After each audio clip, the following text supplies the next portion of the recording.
Nakon muzičkog spota, evo ja ću sad nešto da te pitam, što ja kao majka budućeg studenta imam neke nedoumice. Kaži mi kako, pošto su moje prethodne gošće govorile, znači ipak o nekim svotama, da li ti imaš neku stipendiju, da li si imao zapravo neku stipendiju dok si studirao? Da, pa svako od nas ko je odlazio odavde uglavnom je gledao da ima tu neku stipendiju koja bi bila velika finansijska pomoć, jer stvarno je teško na početku, a i kasnije, a pogotovo za državljane Srbije, veoma teško da isfinansiraju sve to. Naravno, postoje imućni ljudi koji su u mogućnosti, ali svakodnevna deca nisu u mogućnosti da sve to isprate. Zbog toga, znači, gledajte da nađete neku tu finansijsku podršku koja će vam omogućiti to školovanje i dalje rad i treniranje i tako dalje. A uz toga možete i da radite, tako da posao, što se tiče sistema tamo je dosta usklađeno.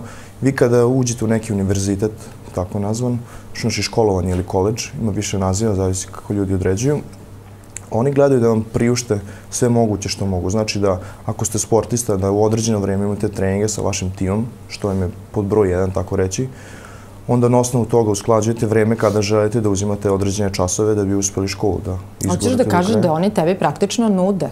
Da ti, jel tako, izabereš ili se uskladiš raspored studija sa rasporedom treninga? Pa da, postoji mogućnost. Znači, recimo, treninzi su prilike uglavnom posle podnevnim časovima. U nekim pripremnim periodima imate i tako reći prepodne ili ranim jutarnjim časovima imate treninge. Naprimjer, da ako je priprema pred sezonom, bi mi bile treninga ujutro od 6 do 7.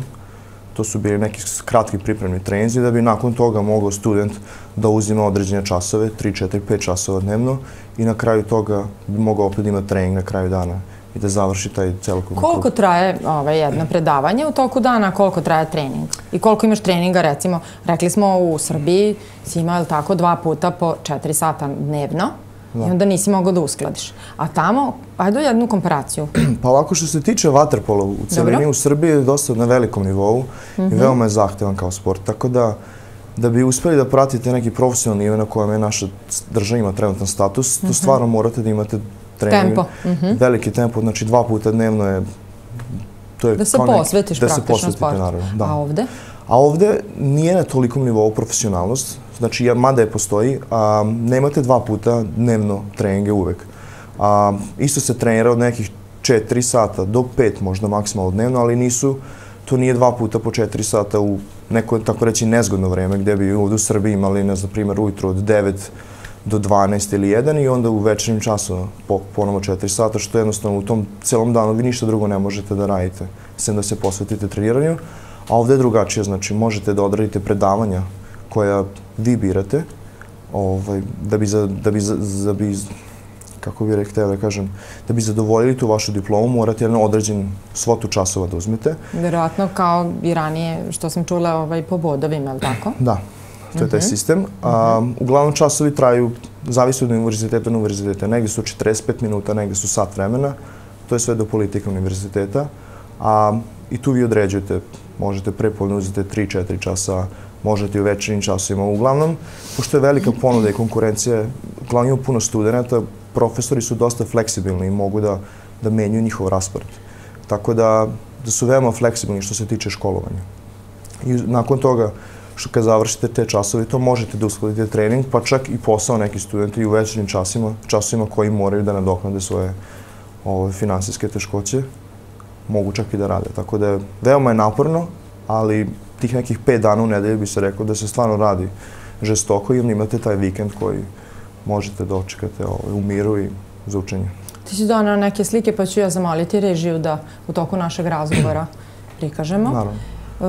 Da li bi posebno nešto istakao šta ti zapravo odgovara, odnosno šta ti je odgovaralo za vreme studija, a šta ti je to recimo i nedostajalo u odnosu na našu kulturu ili recimo na naš način života ovde? Da, pa znate, svaka promjena u početku je teška. Naravno, kulture su totalno drugačije od jednostavnih stvari kao što su hrana i ceo dan provedenih kući i tamo je totalno drugačije i u roku par dana se sve preokrene za 180 stepeni. Tako da je veoma teško u početku, ali kasnije, kako vreme prolazi, navikneš se, adaptiraš. Da. A ko su ti bili prijatelji?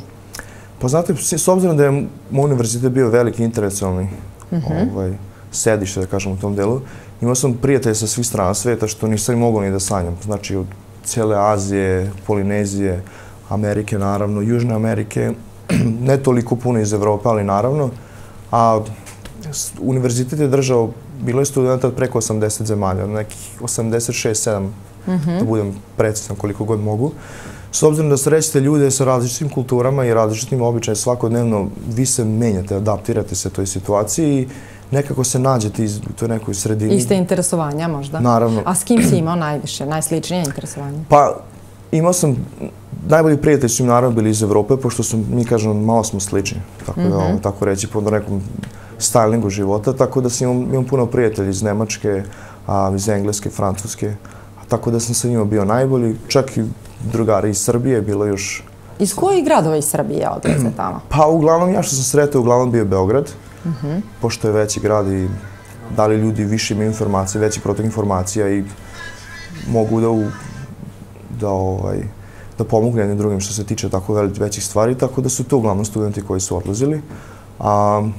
Znam četvoro ljudi koji su baš iz Beograda, ali iz ostalih delova Srbije, da kažem, baš nisam sretao. A kaži mi, prekinula sam te postavljeno pitanje od malo pre. Šta je plus, šta minus? Rekli smo, ajde, hrana je bila dosta, jel tako, različita, pa si se adaptirao. Pa si rekao da sa istim interesovanjima ljudi iz Evrope si se isto družio. Ali šta je ono što ti je, recimo, nedostajalo? Pa, prijatelji i porodica su najčešće oni koji nedostaju. A ovo ostalo je godilo kao promjena? Da, naravno, ostalo godi kao promjena, jer uvijek je lepo kada sretate nove ljude i imate toliko toga da pričate i da ispričate i da slušate. Tako da je to veoma interesantno. Možda nakon neko vremena se zasitite i time. Mislim, sve, ničega nije dovoljno. Ako imate prepuno nekih stvari, uglavnom dosade vam. Tako da, ali stvari koje su im fale su najviše porodice i prijatelji, tako da je to neka stvar, ako mogu da kažem, fale. Ali vremenom se to prebrodi, u današnje vreme postoje dobre komunikacije i možete da održavate te neke veze i korekcije, tako da možete da pričate. A i postoje, je li tako, mogućnost interneta, Skype-a, kamere? Mnoštvo aplikacija i kompjuterskih dodataka omogućavaju, da, naravno. Tako da je to veoma pogodna stvar i da iskreno da nije toga, baš bi bilo teško izdržati. Onda bi bio kao jedan nagli presek, ili tako? Da, baš bi nakon bilo prelaska. žestoko, da. Ja predlažem reklame.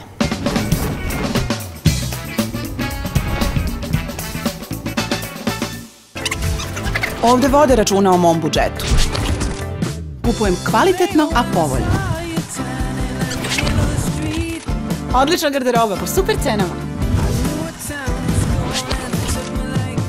Zanat je zadovoljstvo kad mogu da nabavim alat.